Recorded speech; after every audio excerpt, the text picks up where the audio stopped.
Our first guest tonight disagree about the proposed assault weapons ban. One side claims we must reduce the firepower available to those who would kill to prevent deaths when we can. The other claiming the Justice Department has already analyzed the 1994 assault weapons ban and concluded it did nothing to reduce crime or the number of shootings. Joining us is Eric Pratt, Director of Communications, Gun Owners of America, and Richard Aborn, President of the Citizens Crime Commission of New York, former president of the Brady campaign. Thank you both for being here. And Richard, let me begin with you. Are you hopeful that Feinstein's legislation will actually be the template for what the Democratic Party will achieve? Well, her bill is part of what the Democratic Party hopes to achieve. More importantly, what the president hopes to achieve.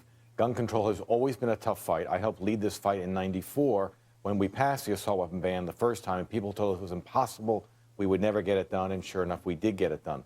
Unfortunately, it had a 10-year sunset, so the bill lapsed when Congress put these guns back on the street. So yes, I do think there's a good chance this bill gets through, along with a bill on background checks and a bill on mental health issues. Larry, let me ask you, is it your judgment that this bill is going to be pretty much the direction that we're headed? Well, I do think that this is going to be a part of the push. I think they've got a long road to hoe. And I think we need to remember that it's not going to do anything really to take these types of firearms out of determined hands. Connecticut had a very strict gun ban, and yet Adam Lanza first of all, killed his mother and then stole the firearms. No law is going to prevent bad guys from doing that. And really, this is hard for gun owners to take from Diane Feinstein, since she actually had a concealed carry permit several years ago when she was mayor. We're going to have plenty of time to get your points in. And I want to apologize. I called you Larry. Of course, your father's name. Father. That's okay. Richard, your response to what Eric has just said. Well, the ban was effective when it went into place. The reality is there is something we could do to stop Lanza from having gotten those weapons, which would be to require gun owners to keep their guns locked up unless they're in actual possession of them, which is a perfectly reasonable thing to do, and most reasonable gun owners do that. We had a 10-year experience with the assault weapon ban. We saw effectiveness during the 10 years. The ban was lifted, and we saw the seizure of assault weapons start to go up, and the seizure of high magazines start to go up. Police departments all over the country were reporting that.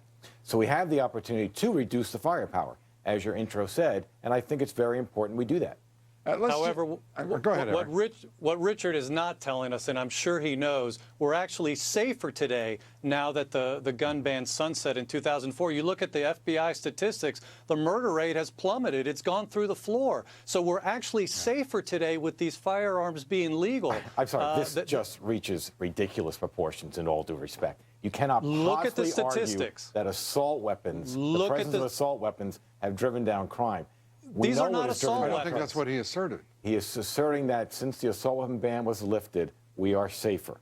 We are safer in America. We are safer in America because policing the murder rate has plummeted. What are you going to say about that, Richard? Eric, I know the data. It's simply not correct. The murder rate started. Anybody here, Richard? Anybody can Google the FBI statistics and look for themselves 2004 to 2011. I invite them to do that. Let me say this: it is without equivocation of any kind true that more people die in this country every year as a result of being hit with a club or a hammer than are killed with a rifle. And by the way, that of course includes all rifles, which would include assault weapons, so-called. It is, if you will, one of the lesser aspects of the problem of guns and how they're used to commit crime. But that doesn't mean we shouldn't reduce the number of deaths where we can. All life, is incredibly important. And we have the opportunity to take these weapons off the street. These are not weapons that are used by a legitimate population. These are not hunting rifles.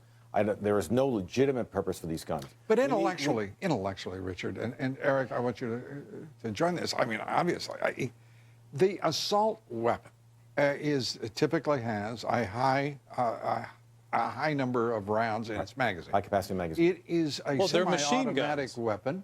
It is, in that respect, no different than semi-automatic weapons. Once you pull the number of rounds from that rifle, there's unless you're all into the look of the thing. The distinguishing factors of an assault weapon are not that it's semi-automatic, but that has certain characteristics that allow it to be fired rapidly and continuously in a military confrontation. Well, no, wait, wait. Okay.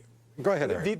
These are not assault weapons. No, these are not. Let me just finish. You have to pull the trigger each time. Okay, this is not a monologue, Richard. You're right. Richard, it's not a monologue. You're right. So if I may finish the thought, you can then speak. So the weapon has characteristics that allow it for sustained fire. Yes, you have to pull your finger and pull the trigger each time, but it's got a barrel shroud on it so you can hold it down. It's got a pistol grip on it so you can stabilize it for close quarters combat. This is not a gun that you raise your shoulder, acquire a target like a deer, and fire it. This is not a hunting rifle. These are assault weapons, very specific weapons. There are millions. Millions of people use these firearms for self-defense. These guns that Richard is talking about, he knows, are not owned by any military on the earth. No military owns these type of firearms because they're not automatic weapons. You pull the trigger once, one bullet comes out the barrel.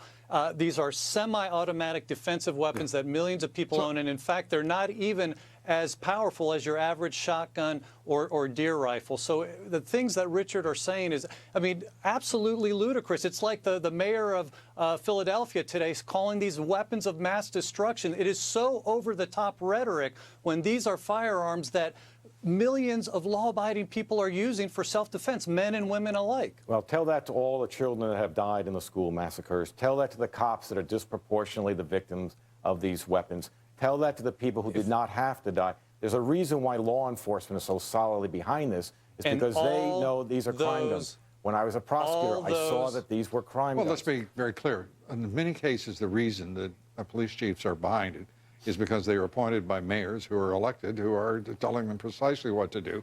Urban centers are, well, if I may finish, urban centers are a liberal bastion. That is not the home of warmth and cuddly feelings for the Second Amendment. I think you would agree with that. Eric, please, go ahead. Absolutely. That's where we see the massacres occurring, is in places where guns are banned. You look back over the last 20 years, all the shooting massacres, with the exception of one or two, occurred in places where guns were banned. That's why we have this problem. You know, the ultimate hypocrisy is that there's 1,800 cops guarding our congressmen on any given day, and yet our school children are not being guarded. That's why these tragedies are occurring. Well, guns are not banned in Colorado. I think we can agree to this. It's a lot more complicated than that, Eric. I don't think.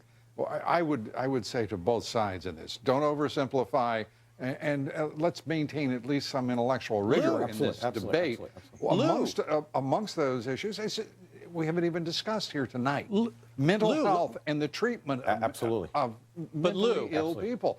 And these shootings are far more the responsibility of people who are mentally ill and who have not received appropriate treatment than they are of guns. That's why I said this is part of a three-part approach. Go down the list. You know, the last word I want to hear from this administration or the Democratic Party right now, if I hear comprehensive one more time, I'm going to puke. But the fact of the matter is, it's a complex problem. But no, you know what?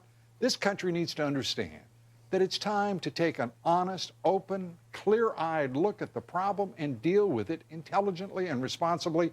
And when people start bloviating about comprehensive instead of saying, okay, we have a group of people who are mentally ill who are creating great tragedy, and we have got to respond sensibly, then we will deal with the first instance of the root cause. Agreed. And until then, this is, in my humble opinion, pure BS. I agree with you that we have to focus on mental health, but we can't stop there. By your own statement, I'm not suggesting that anybody stop. I'm saying let's begin, and let's begin. Well, the president said that. The president is doing the same nonsense that he does on every issue that he kicks down the road, which is to start talking about comprehensive instead of incremental. Deal with the instant issue. So we should deal with the instant issue, but we have to think about it in a broad way, or else we continue to have all these deaths. Well, I can't be as broad-minded as you, Richard, because I think you are as broad-minded as I am. Cosmopolitan beyond measure.